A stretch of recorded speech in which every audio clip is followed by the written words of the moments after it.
नमस्कार, मैं हूँ प्रीति आप सबके साथ और आप देख रहे हैं इम्पैक्ट लाइव। हिंदी पंचांग के अनुसार हिंदू नव वर्ष के साथ साथ नवरात्रि की भी शुरुआत हो चुकी है और आज नवरात्रि के चौथे दिन बिहार प्रसिद्ध चैती छठ महापर्व का भी शुरुआत हो चुका है।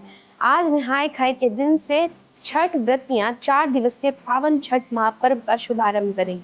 तो आइए जानते हैं कि चैती छठ क्यों मनाते हैं और इसके पीछे की क्या मान्यता है।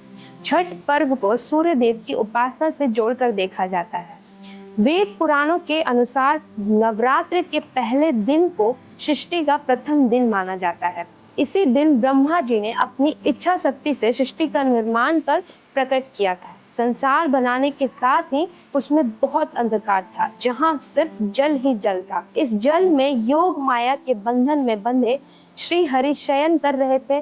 ब्रह्मांड के निर्माण की प्रक्रिया में सौर मंडल के निर्माण में छठवें दिन श्री हरि के नेत्र खुलने से सूर्य और चंद्र बने। इसके साथ योग माया ने ब्रह्मा की ब्राह्मी शक्ति से जन्म लिया, जिसका नाम देवसेना पड़ा।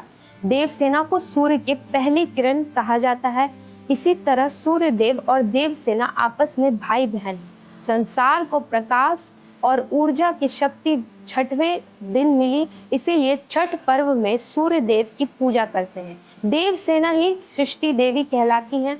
इस त्योहार का इतिहास बहुत प्राचीन माना जाता है। कुछ पौराणिक कथाओं के अनुसार रामायण और महाभारत काल में भी छठ पूजा की परंपरा थी। मान्यता है कि भगवान राम और माता सीता ने अयोध्या वापसी के बाद छठ व्रत रखा था, जिसके फलस्वरूप उन्हें लव और कुश जैसे संतान की सुख प्राप्ति हुई। इसी तरह महाभारत में द्रौपदी और पांडवों ने भी सूर्य की पूजा कर अपनी समस्याओं से निजात पाई थी।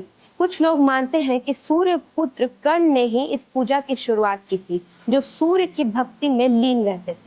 चैती छठ हिंदू पंचांग के चैत्र मास में मनाया जाने वाला एक 4 दिवसीय महापर्व है, जो सूर्य देव और छठी मैया के पावन की उपासना को समर्पित है। यह त्योहार मुख्य रूप से बिहार, झारखंड, पूर्वी उत्तर प्रदेश और नेपाल के कुछ हिस्सों में धूमधाम से मनाया जाता है।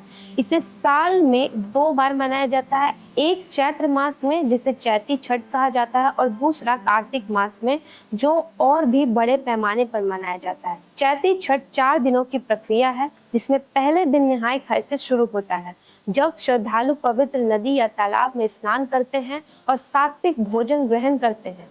दूसरा दिन खरना होता है, जिसमें दिन भर उपवास के बाद शाम को खीर और रोटी का प्रसाद बनाया जाता है। तीसरे दिन डूबते सूर्य को अर्घ्य दिया जाता है और चौथे दिन उगते सूर्य को अर्घ्य दिया जाता है। अर्घ्य देकर व्रत का पारण किया जाता है। यह 36 घंटे तक चलने वाला निर्जल व्रत श्रद्धा और समर्पण का प्रतीक है। धन्यवाद।